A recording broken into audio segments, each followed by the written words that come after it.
الحمدللہ وکفا والسلام علی عبادہ الذین اصطفى اما بعد فاعوذ باللہ من الشیطان الرجیم بسم اللہ الرحمن الرحیم۔ ہمارا آج کا سبق سورہ بقرہ کے رکوع نمبر 33 کے بارے میں ہے جو کہ دوسرے پارے کا 17واں رکوع ہے۔ واقعہ ہمارا چل رہا تھا طالوت اور جالوت کے مقابلے کا۔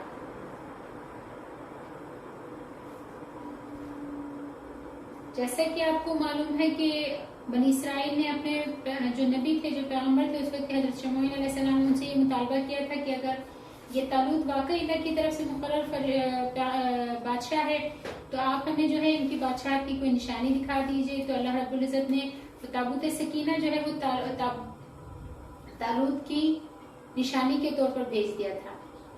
اب جب ان لوگوں نے تابوت دیکھ لی کہ بھی تابوت سکینہ جو ہے وہ فرشتے لے آئے ہیں طالوت کے دروازے پر، تو جب اللہ تعالیٰ کی طرف سے حضرت طالوت کو بنی اسرائیل کا حکمران مقرر کر دیا گیا اور ان کے نبی کی خبر کے مطابق مذکورہ تابوت فرشتے لے کر آ گئے، تو اب بنی اسرائیل کے لیے کوئی حجت باقی نہیں رہی اور جہاد کرنے کے لیے نکلنا پڑا۔ جب دشمن سے جنگ کرنے کے لیے روانہ ہوئے تو حضرت طالوت نے اپنے لشکروں سے فرمایا کہ تم لوگوں کا امتحان ہونے والا ہے، اللہ تعالیٰ تم کو مبتلا فرمائے گا اور یہ ابتلا اور امتحان ایک پانی کی نہر کے ذریعے ہوگا۔ چونکہ سخت گرمی تھی اور پیاس سے بےتاب ہو رہے تھے، اس لیے اکثر افراد امتحان میں ناکام ہو گئے۔ مفسرین نے لکھا ہے کہ یہ نہر فلسطین میں تھی اور بعض حضرات کا قول ہے کہ اردن اور فلسطین کے درمیان کوئی نہر تھی جس کا پانی میٹھا تھا۔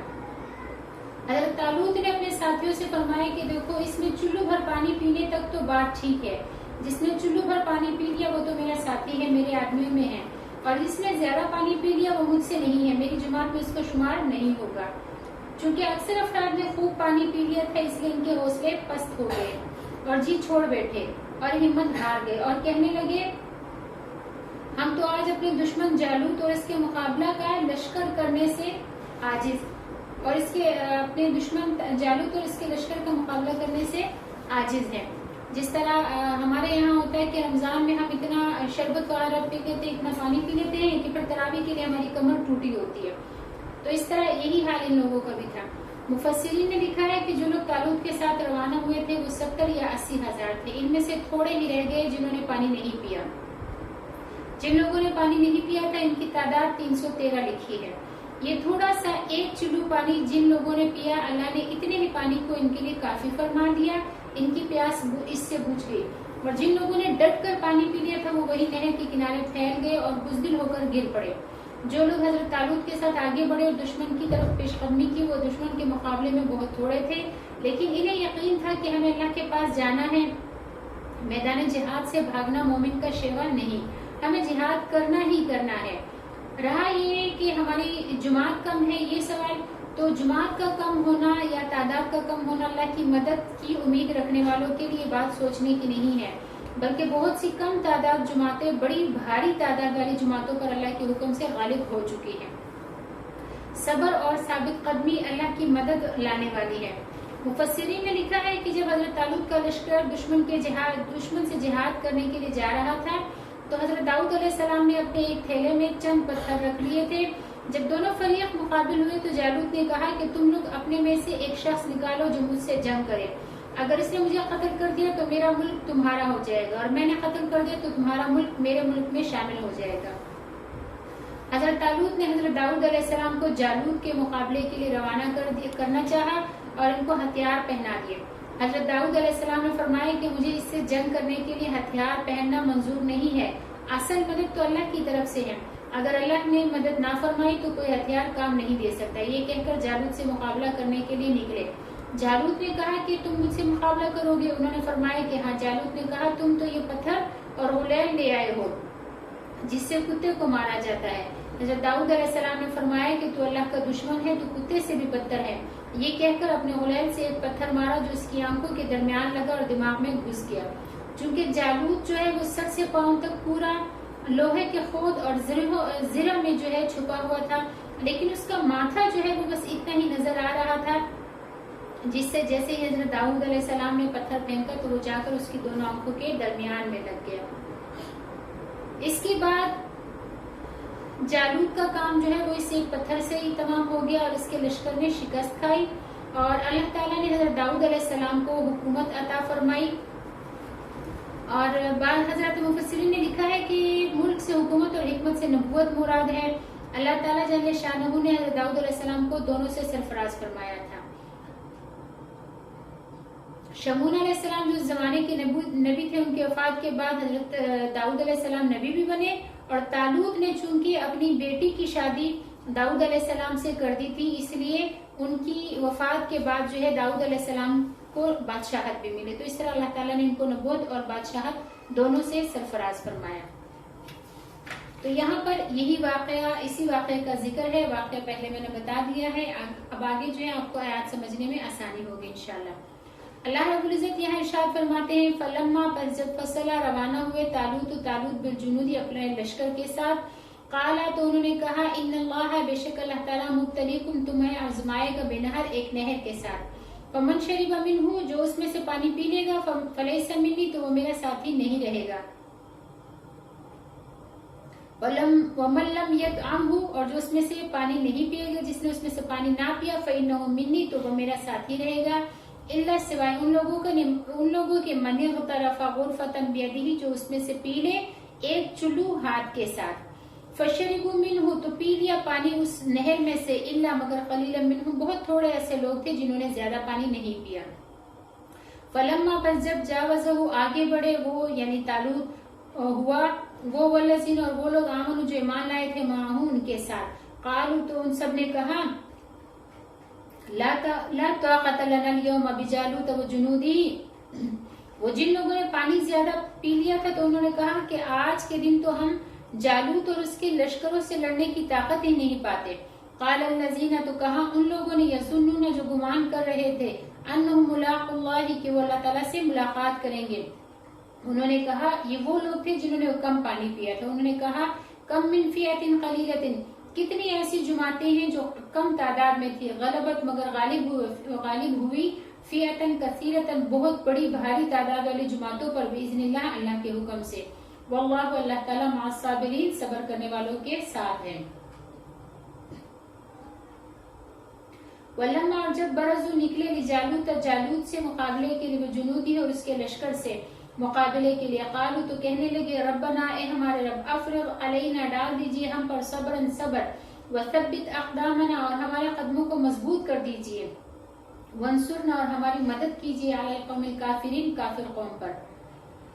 تو اللہ رب العزت ارشاد فرماتے ہیں فہزموہم باذن اللہ پھر ان کو شکست دی اللہ کے حکم سے. وقتل داود جالوت اور داؤد علیہ السلام نے جالوت کو قتل کر دیا. وآتاہ اللہ الملک اور اللہ تعالیٰ نے دی داؤد علیہ السلام کو بادشاہت والحکمت اور حکمت یعنی پیغمبری. وعلمہ اور ان کو سکھایا مما یشاء جو کچھ چاہا. ولولا دفع اللہ الناس بعضهم ببعض اور اللہ تعالیٰ فرماتے ہیں کہ اللہ تعالیٰ ان لوگوں کو بعض کی وجہ سے دور نہ فرماتے لفسدت الارض تو زمین میں فساد ہو جاتا. ولکن اللہ لیکن اللہ تعالیٰ ذو فضل والا ہے علی العالمین جہان والوں پر. تلک آیات اللہ یہ اللہ تعالیٰ کی آیات ہیں، نتلوہا ہم تلاوت کرتے ہیں علیکا آپ پر نبی علیہ الصلوۃ والسلام بالحق حق کے ساتھ. وَإِنَّكَ لَمِنَ الْمُرْسَلِينَ اور بے شک آپ رسولوں میں سے ہیں. یہاں پر آخر میں اللہ رب العزت ارشاد فرماتے ہیں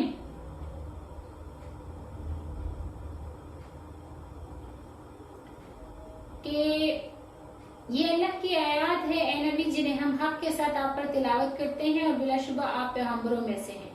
چونکہ نبی کریم صلی اللہ علیہ وسلم نے نہ کتابیں پڑھی تھی نہ پرانی تاریخیں سنی تھی، اس لیے ان واقعات کا علم ہو جانا اور لوگوں کو بتانا اس امر کی واضح دلیل ہے کہ یہ سب کچھ اللہ تعالیٰ کی طرف سے آپ کو بتایا گیا ہے. یہاں سے ہمارا تیسرا پارہ شروع ہو رہا ہے. رکوع ہمارا دوسرے پارے کا ہی ابھی چل رہا ہے. یہ آیت جہاں پہ ختم ہوگی وہاں پہ ہمارا دوسرے پارے کا آخری اور تیسرے پارے کا پہلا رکوع ختم ہو جائے گا. تو یہاں پر اللہ رب العزت ارشاد فرماتے ہیں تلک الرسل یہ رسول ہے فضلنا ہم نے فضیلت دی بعضهم ان کے بعض کو علی بعض بعض پر. منہم ان رسولوں میں سے من کچھ ایسے ہیں کلم اللہ کہ جن سے اللہ تعالیٰ نے کلام فرمایا، جیسے کہ موسیٰ علیہ السلام جن کو کلیم اللہ کہا جاتا ہے کہ انہوں نے بلا واسطہ اللہ تعالیٰ سے جو ہے کلام فرمایا. ورفع بعضهم درجات اور ان میں سے بعض کے اللہ رب العزت نے درجات بلند کیے۔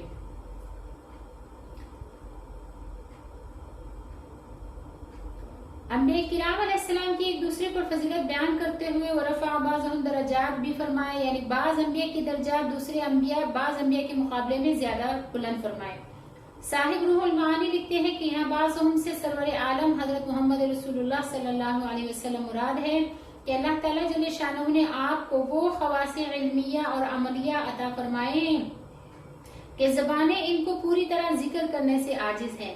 آپ رحمت للعالمین ہے، صاحب الخلق العظیم آپ کی صفت خاص ہے، آپ پر قرآن کریم نازل ہوا جو پوری طرح محفوظ ہے، آپ کا دین ہمیشہ باقی رہنے والا ہے جو معجزات کے ذریعے معین ہے، مقام محمود اور شفاعت عظمی کے ذریعے آپ کو رفعت دی گئی ہے، اور آپ کے فضائل اور مناقب اتنے زیادہ ہیں جن کا شمار کرنا بندوں کے بس سے باہر ہے۔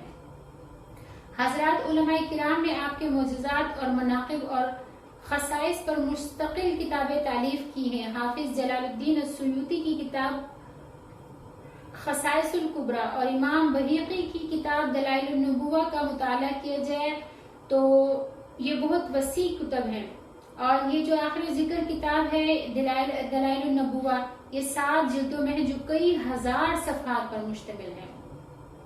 پھر آگے اللہ رب العزت ارشاد فرماتے ہیں وَآتَيْنَا اور ہم نے دی عیسیٰ ابن مریم البینات عیسیٰ علیہ السلام کو واضح نشانیاں، وَأَيَّدْنَاهُ بِرُوحِ الْقُدُسِ اور ہم نے ان کی تائید کی روح قدس یعنی جبرائیل امین علیہ السلام کے ذریعے۔ وَلَوْ شَاءَ اللَّهُ اور اگر اللہ تعالیٰ چاہتا مَقْتَتَلَ الَّذِينَ مِن بَعْدِهِمْ تو یہ لوگ آپس میں جنگ نہ کرتے جو ان کے بعد تھے، ما جاءتهم البینات اس کے بعد کہ آئی ان کے پاس نشانیاں، ولکن اختلفوا لیکن انہوں نے آپس میں اختلاف کیا، فمنہم پس ان میں سے من کچھ ایسے ہیں آمنہ جو ایمان لائے، ومنہم اور ان میں سے من کچھ ایسے ہیں کفر جنہوں نے کفر کیا۔ ولو شاء اللہ اور اگر اللہ تعالیٰ چاہتا مقتتلوا تو یہ لوگ آپس میں قتال نہ کرتے جنگ نہ کرتے، ولکن اللہ یفعل ما یرید لیکن اللہ تعالیٰ کرتا ہے جس کام کا ارادہ کرے، یعنی اللہ جو چاہتا ہے وہی کرتا ہے۔ یہاں پر اللہ رب العزت ارشاد فرماتے ہیں کہ اگر اللہ چاہتا تو وہ لوگ آپس میں جنگ اور قتل و قتال نہ کرتے۔ جو حضرات انبیاء کرام علیہ السلام کی تشریف لے جانے کے بعد آپس میں مختلف ہو گئے، حضرات انبیاء علیہ السلام کی امتیں آپس میں اختلاف کرتی رہی اور ان میں لڑائیاں ہوتی رہی، حالانکہ ان کے پاس کھلے ہوئے دلائل موجود تھے۔ اگر ان کو سامنے رکھتے تو نہ مختلف ہوتے نہ جنگ کرتے۔ ان میں بہت سے لوگ ایسے تھے جنہوں نے ایمان قبول کیا اور انبیاء کے تابعدار بنے رہے، اور بہت سے لوگوں نے کفر اختیار کیا۔ اللہ تعالیٰ کی مشیت ہوتی تو ان کا آپس میں قتل و قتال نہ ہوتا، لیکن اللہ تعالیٰ قادر مطلق اور فاعل مختار ہے، وہ جو چاہے کر لے، اس پر کسی کا اعتراض ہو ہی نہیں سکتا۔ اللہ تعالیٰ ہمیں نبی علیہ السلام کی تعلیمات پر کما حق عمل کرنے کی توفیق عطا فرمائے، اور اللہ تعالیٰ ہمارے سبق کو، ہمارے اس ویڈیو کو، ہماری اس کاوش کو دنیا اور آخرت میں قبول اور منظور فرمائے، اور دنیا اور آخرت میں ہماری کامیابی اور نجات کا ذریعہ بنائے۔ وآخر دعوانا ان الحمد للہ رب العالمین۔ السلام علیکم ورحمۃ اللہ وبرکاتہ۔